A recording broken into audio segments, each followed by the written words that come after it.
Kira-kira apa akibatnya ketika di menu RPJM desa atau di perencanaan itu tidak diisi terhadap penganggaran?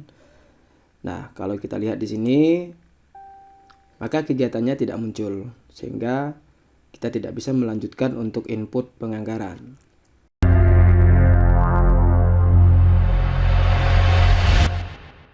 Baik, assalamualaikum warahmatullahi wabarakatuh.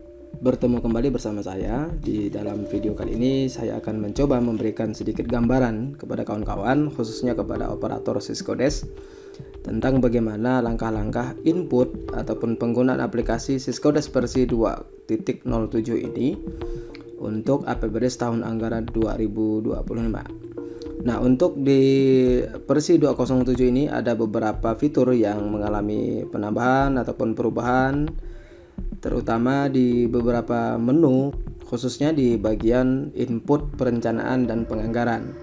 Sampai nanti ada juga beberapa tambahan fitur di bagian pelaporan. Oke, untuk di video kali ini kita fokus saja dulu di bagian perencanaan, karena pada saat ini pemerintah desa sedang berprogres menyusun ataupun menginput perencanaan anggaran APBDes tahun anggaran 2025. Berhubung aplikasi Syscodes 207 ini baru dirilis oleh BPKP dan Kemendagri. Oke, baik, kita langsung saja. Untuk yang paling pertama, penggunaan aplikasi ini sama juga dengan versi-versi sebelumnya. Terlebih dahulu silakan nanti kawan-kawan input dulu rekening bank desa di bagian parameter ini ya. Silakan nanti pilih desanya, kemudian di input saja, ditambahkan saja ke rekening desa ataupun rekening kas desa di bagian menu parameter ini. Oke, seperti itu. Ini saya lewatkan saja. Kemudian yang berikutnya, kita masuk ke data entry, input di bagian perencanaan dan data umum desa. Kemudian diklik data umum desa. Di bagian data umum desa ini silakan nanti kawan-kawan isi sesuai dengan form yang disiapkan ini. Nah, ada beberapa perubahan dari versi yang sebelumnya, di mana di versi 207 ini untuk pejabat-pejabat di pemerintah desa sudah ada kolom untuk memilih jenis pendidikan ya. Misalkan ini untuk kepala desa, pendidikan terakhir dari kepala desa tersebut tinggal kita pilih. Begitu juga dengan Sekdes ataupun sekretaris desa dan KAUR keuangan. Ada pilihan untuk jenis pendidikan ataupun kualifikasi dari perangkat desa tersebut. Dan yang terakhir di sini ada penambahan kolom untuk mengisi status IDM yang terakhir. Nah, berarti ini kita mengacu di status IDM tahun 2024. Silakan disesuaikan saja dengan status di desa tersebut. Oke, kemudian selanjutnya setelah di data umum desa, silakan kawan-kawan klik di menu bagian pelaksana kegiatan ini. Nah, ini ditambahkan saja nama-nama pelaksana kegiatan yang ada di pemerintah desa. Nah, untuk pelaksana kegiatan ini, semua KASI dan KAUR adalah pelaksana kegiatan kecuali KAUR keuangan. Jadi idealnya di bagian pelaksana kegiatan ini isinya hanya 5 orang, yaitu 3 orang KASI dan 2 orang KAUR. Nanti sesuaikan saja dengan data-data di struktur organisasi pemerintah desanya. Oke, sudah selesai. Kita langsung masuk ke menu visi dan misi desa.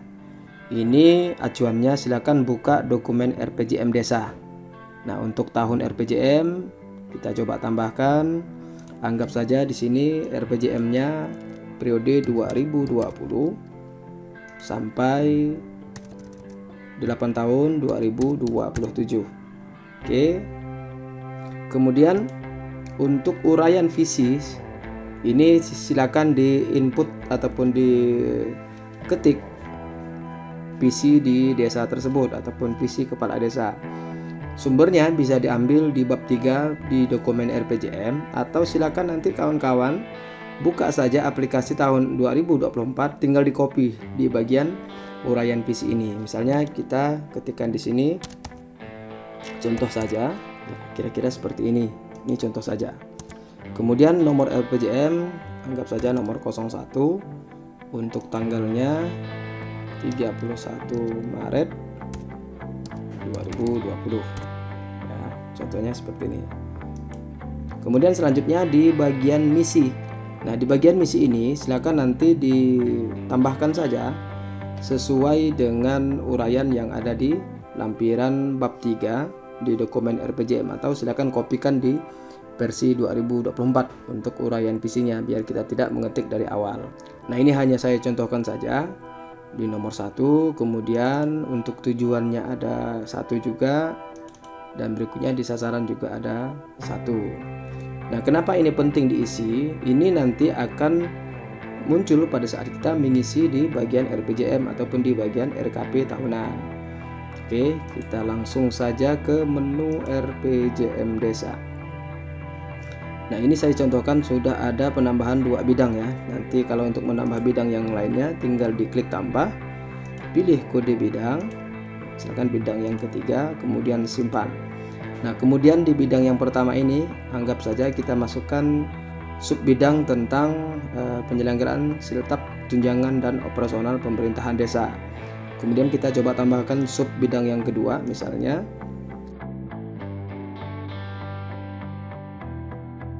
di sarana dan prasarana pemerintahan desa. Nah, simpan. Nah, selanjutnya setelah ditambahkan semua subbidang berdasarkan rancangan APBDes ataupun di RKP desa, kawan-kawan tinggal masuk saja di subbidang ini, klik 2 kali untuk menambahkan kegiatannya. Nah, nanti di sini akan ada tampil pilihan tahun di RPJM, pelaksanaan RPJM.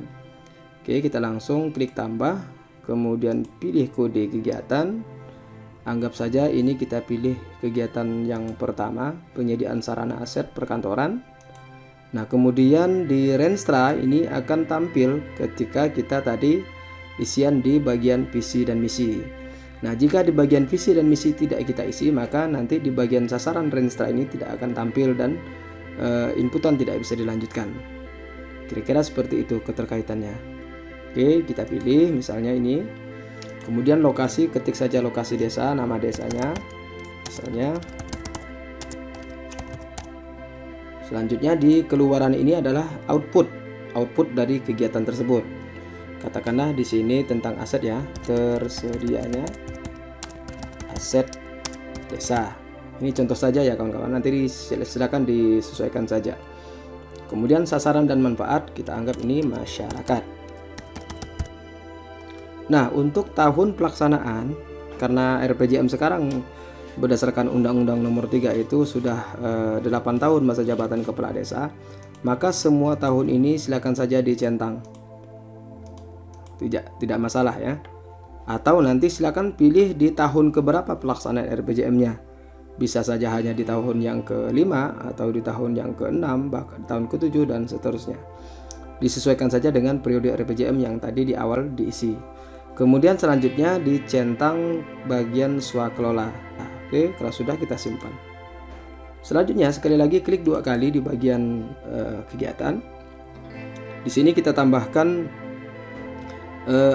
rencana kegiatan ya, tambah. Nah, ini ada pilihan tahun. Di sini akan menampilkan tahun-tahun yang tadi kita centang di bagian kegiatan. Kalau kita hanya mencentang 1 tahun, berarti nanti di sini akan hanya tampil 1 tahun saja. Ya, contoh misalnya di kegiatan ini kita ubah, kita sisakan misalnya hanya tahun 1 dan tahun 2, misalnya seperti itu. Ya, kita simpan. Kita lihat di bagian dana indikatif.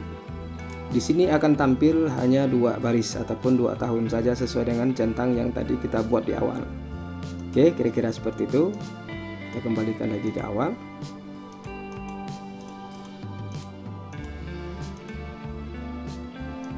Nah, sekarang kita lanjut. Kita pilih tahun yang ke-6 karena tadi di periode RPJM itu kita masukkan tahun 2020 sampai 2027. Sehingga untuk APBDes tahun 2025 ataupun RKP tahun 2025 ini letaknya ada di tahun yang ke-6. Ya, nanti ini disesuaikan saja dengan periode RPJM-nya. Yang penting pastikan bahwa nanti yang muncul di bagian mulai dan selesai ini adalah tahun 2025 sesuai dengan anggaran yang akan kita susun sekarang. Nah, untuk membuktikannya misalnya begini. kita pilih di tahun yang ke-6 ya. Nah, sekarang kita pastikan klik di bagian mulai ini, di bagian ikon kalender. Nah, kalau tampil sudah tahun 2025 berarti sudah benar pemilihan tahunnya. Nah, misalkan coba kita rubah, katakanlah kita pilih tahun yang ke-5. Maka di sini yang tampil adalah tahun 2024 ya. Jadi keliru kita menginput untuk di pemilihan tahun. Maka di sini kita kembalikan lagi ke tahun yang ke-6. Nah, sekali lagi untuk memastikannya silakan saja klik tombol kalender ini secara otomatis. Jangan diinput manual ya. Klik saja di sini. Kemudian pilih. Jadi tahun mulainya itu tahun tanggal 1 Januari 2025, kemudian tanggal selesainya langsung diarahkan ke 31 Desember tahun 2025. Nah, kira-kira seperti itu. Kemudian kita lanjutkan pengisian lokasi.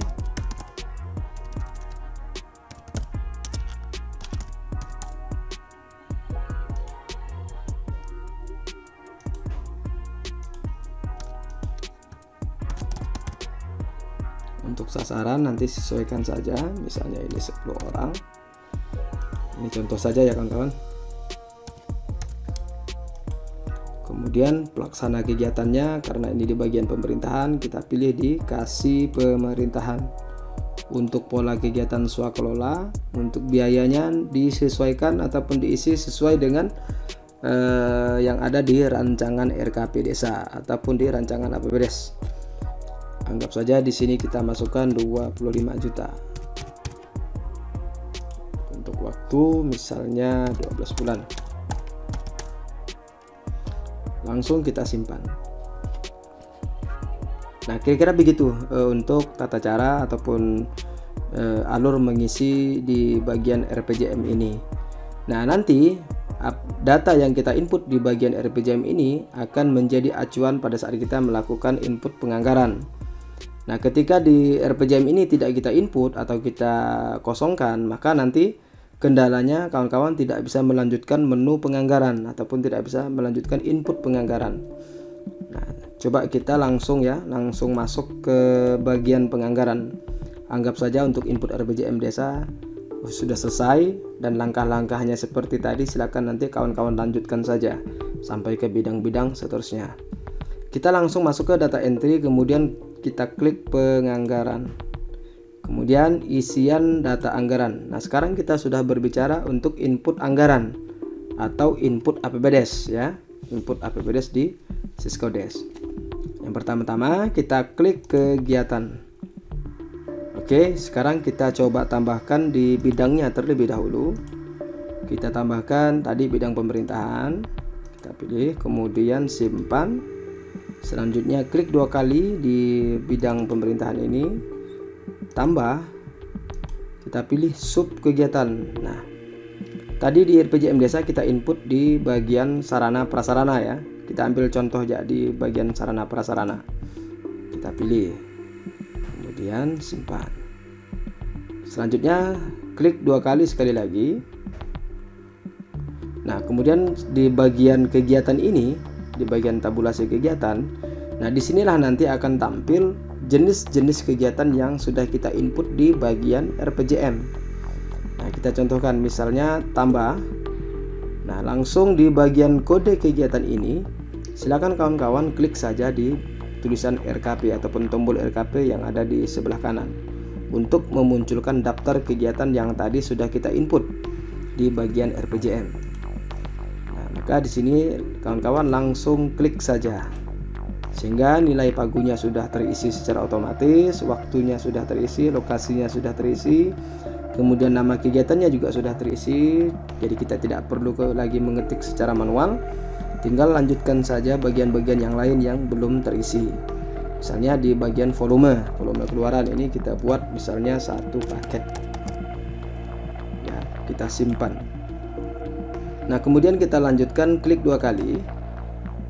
Kemudian untuk pengisian paket kegiatan ini wajib diisi ya, wajib dibuat. Karena kalau tidak dibuat paket kegiatan, maka nanti di laporan realisasi akan tidak tampil kegiatannya. Oke, kita tambah. Kita isikan saja pengadaan peralatan. komputer misalnya. Nilainya kita samakan dengan Pak Guru yang tadi. Kemudian pola kegiatan kita isi, sifat kegiatannya karena ini non fisik berarti kita pilih saja di non fisik lainnya. Selanjutnya untuk target output, sebelum kita mengisi target output, terlebih dahulu kita coba klik di bagian satuan ini. Nah, pilihannya kan berbagai macam.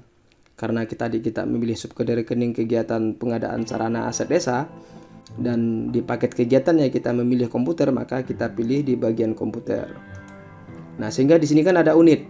Nah, lalu di target output sesuaikan saja berapa unit komputer ataupun laptop yang akan direncanakan untuk dibeli. Misalnya ini ada 2 unit ya. 2 unit. Selanjutnya di bagian tagging ini wajib juga diisi ya. Jangan sampai ini tidak terisi. Kita klik menu tagging, kemudian klik tambah. Di ID tagging ini kita pilih jenis-jenis taggingnya yang kira-kira cocok untuk jenis kegiatan yang kita input. Misalnya kita pilih ini pemanfaatan teknologi ya untuk implementasi desa digital. Kita pilih misalnya simpan. Lalu kita simpan. Oke, kita tutup. Nah, baru di bagian paket kegiatan ini boleh kita simpan. Karena kalau tagging tidak kita isi, maka paket kegiatan ini tidak bisa disimpan. Oke, selanjutnya coba kita contohkan. Misalnya tadi kita tidak mengisi di bagian RPJM. Contohnya kita tambahkan di bidang yang kedua ya, bidang pemerintahan, bidang pembangunan. Bidang pembangunan yang tadi di RPJM tidak kita isi.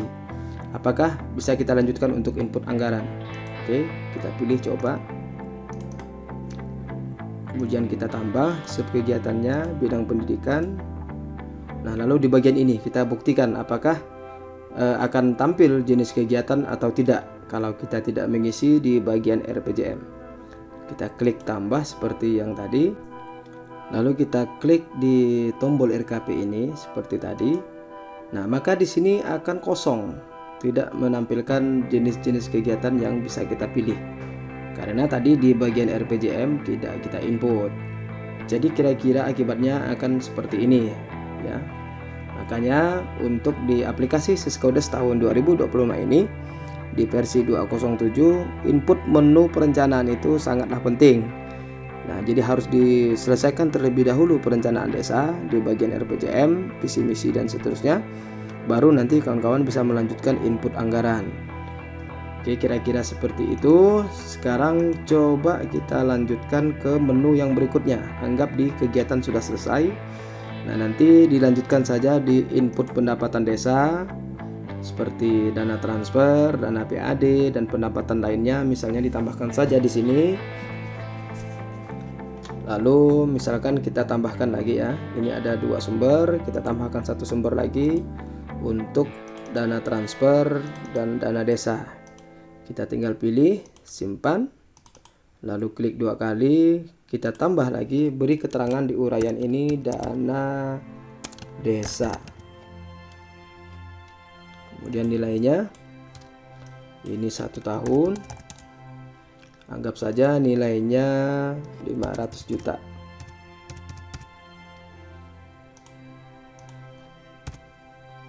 Kemudian kita simpan. Nah, ini sudah selesai untuk input pendapatan, sehingga sini udah tampil ada 3 jenis pendapatan desa.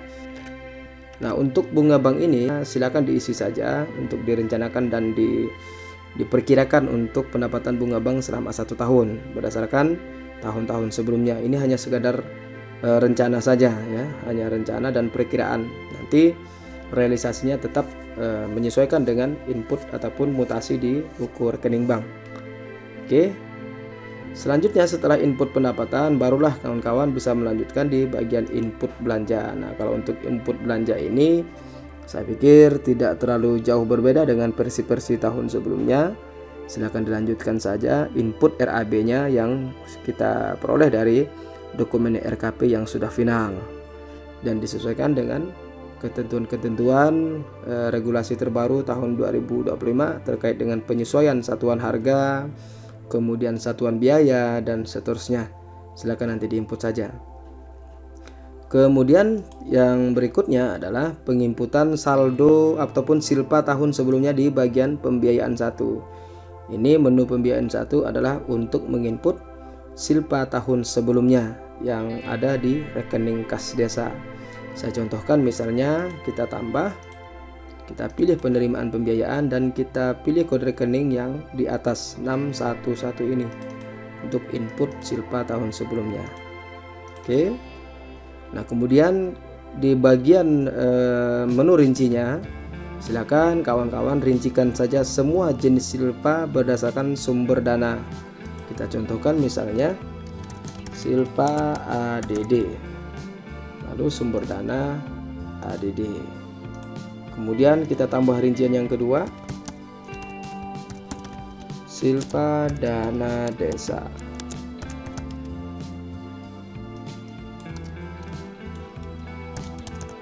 Ini sekedar contoh saja. Kita pilih dana desa APBN. Nah, silakan dilanjutkan. Nah, kira-kira seperti ini langkahnya.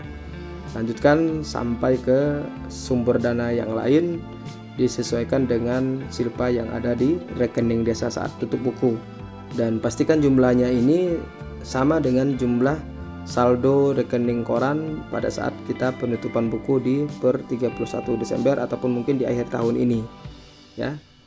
Kalau memang silpanya belum pasti karena laporan keuangan belum ditutup, silakan diestimasikan saja perkiraan silpanya itu berapa. Nanti kan kalau sudah tutup buku ataupun sudah final laporan keuangan tahun 2024, baru dilakukan penyesuaian kembali untuk silpa. Oke. Kemudian selanjutnya di pembiayaan kedua ini adalah bagian untuk input beberapa kegiatan seperti pembentukan dana cadangan, kemudian untuk penyertaan modal, setor kembali pendapatan transfer, dan pengeluaran pembiayaan yang lain. Nah, ini silakan ditambah sesuaikan dengan perencanaan desa. Jika memang ada wacana untuk pembentukan dana cadangan, silakan diinput di 621. Kemudian jika ada penyertaan modal untuk BUMDes, silakan di bagian 622 dan seterusnya ini. Oke, kira-kira seperti itu. Baik kawan-kawan, mungkin di bagian input perencanaan dan sedikit saya bahas tentang penganggaran ini sampai di sini dulu, dan mudah-mudahan bisa dipahami. Silakan dilanjutkan sesuai dengan rancangan APBDes yang sudah disepakati bersama BPD. Oke, baik, saya kira sampai di sini dulu untuk video kali ini.